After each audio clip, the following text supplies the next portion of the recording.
any other place in the world.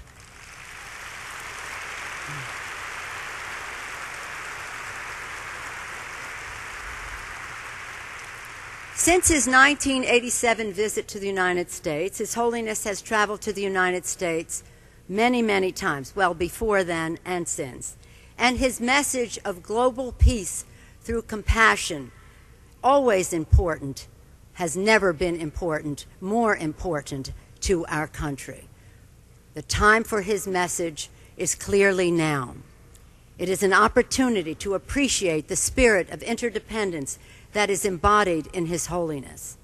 To resolve the problems of today, His Holiness has said, we need to cultivate a universal responsibility for one another and for the planet we share, based on a good heart and awareness. To the challenges of conflict, of AIDS, of extreme poverty, we must bring His Holiness' message of global responsibility. Many honors are bestowed upon members of Congress, as you know. None is more spectacular than the one I have today, to share with each of you an audience with and to be able to introduce the Dalai Lama to you. To have such an audience, Tibetans flee the repression of their own country under the threat of torture and imprisonment. They walk for months without adequate food, clothing, across the freezing Himalayan mountain passes. It's the most perilous escape route on earth. And after they have their audience with His Holiness, they make the trip back again to rejoin their families in Tibet and to continue the struggle in Tibet. A month of walking over the largest mountains of the world in the freezing cold, they do this for an audience with the Dalai Lama. It's a lot easier for us to be here today for an audience with His Holiness. Symbolic of the trek across the largest mountains of the world, we are joined here today by representatives of different peoples of the Himalayan region. You will meet them soon. We thank them, and we thank all of you for being here today to hear His Holiness's special message. God truly blessed the world with the birth of His Holiness and the reincarnation of the Dalai Lama. Let us all join in extending to His Holiness the warmest of birthday wishes on his 70th birthday and wish him many, many more years to come. His Holiness, the Dalai Lama.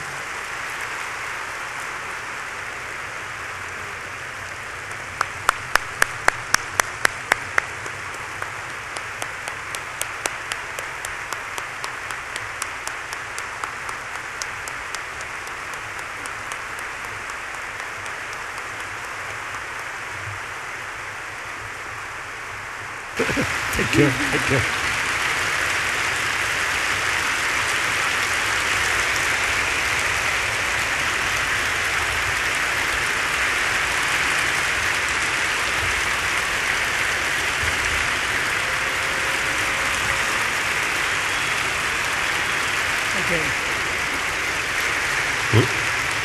For you.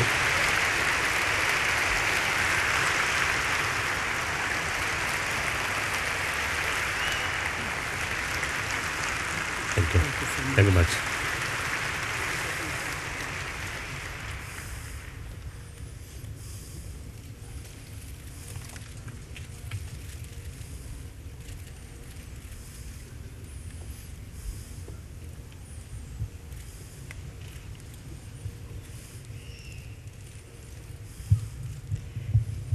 Hello, everybody. My name is Terry Blair.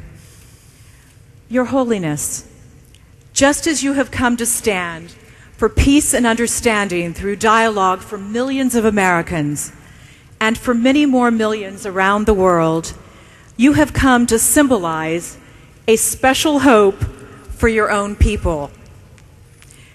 Your Holiness, some of them are here today among the thousands who have come to see you this afternoon. Many of them have traveled from quite far away to greet you in person. They have asked for us to pause for just a brief moment so that a few of their representatives could present you with some traditional greetings on behalf of their peoples in honor of your visit here today, and also in honor of a special birthday that we're celebrating this year, your 70th birthday. We know that your presence here means quite a lot to them. For them, you have come to represent a great civilization which has transformed the lives of many peoples and lands over the past 1,000 years. Like you, Your Holiness, they are a living part of a Tibetan Buddhism which is far larger than Tibet.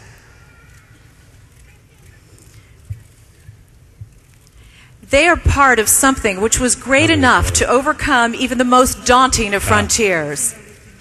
When it crossed over the world's highest mountains 12 centuries ago to take hold in the Himalayas.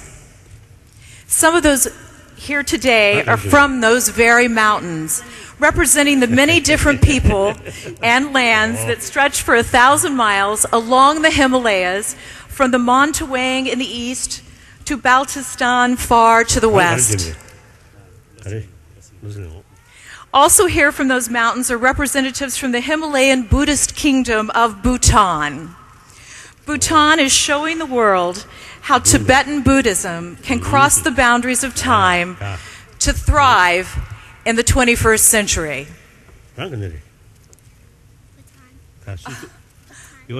Oh, Bhutan.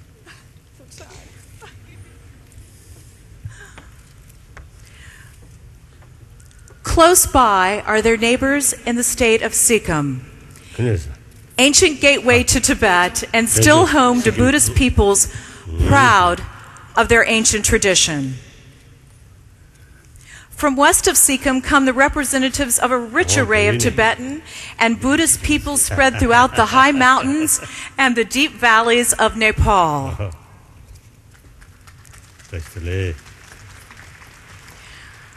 Home not just to the world-famous Sherpas, but also to the people of Mustang, the Walloon, the Nisheng, and the Yolmo,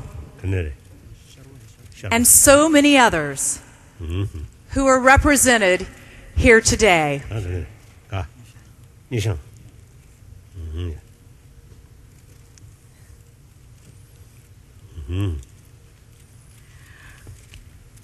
Representatives are also here from Kanhur and Ladakh, remote regions of the Indian Himalayas where Tibetan Buddhism has survived for a millennium nearly unchanged.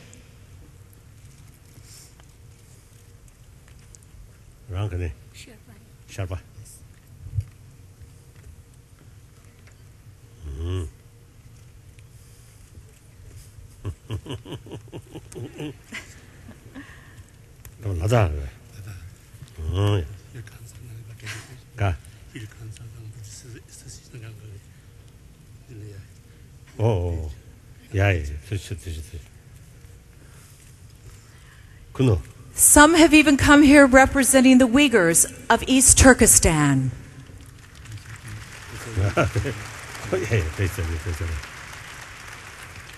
We are particularly honored by the presence of the mother of the Uyghur people, Rabia Kadir.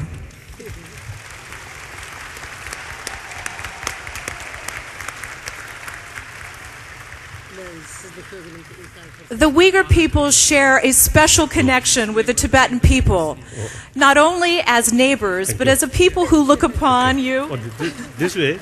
This way? I think it's other way. Perfect. Okay. Thank you.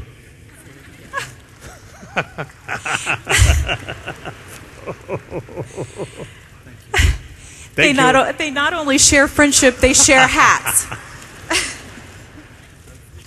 Their presence here shows how far the influence of this culture has extended over the centuries, even to the edge of Europe, reaching the lands and peoples of Tuva and Buryat, and crossing the steppes of Russia to Kalmykia on the Caspian Sea.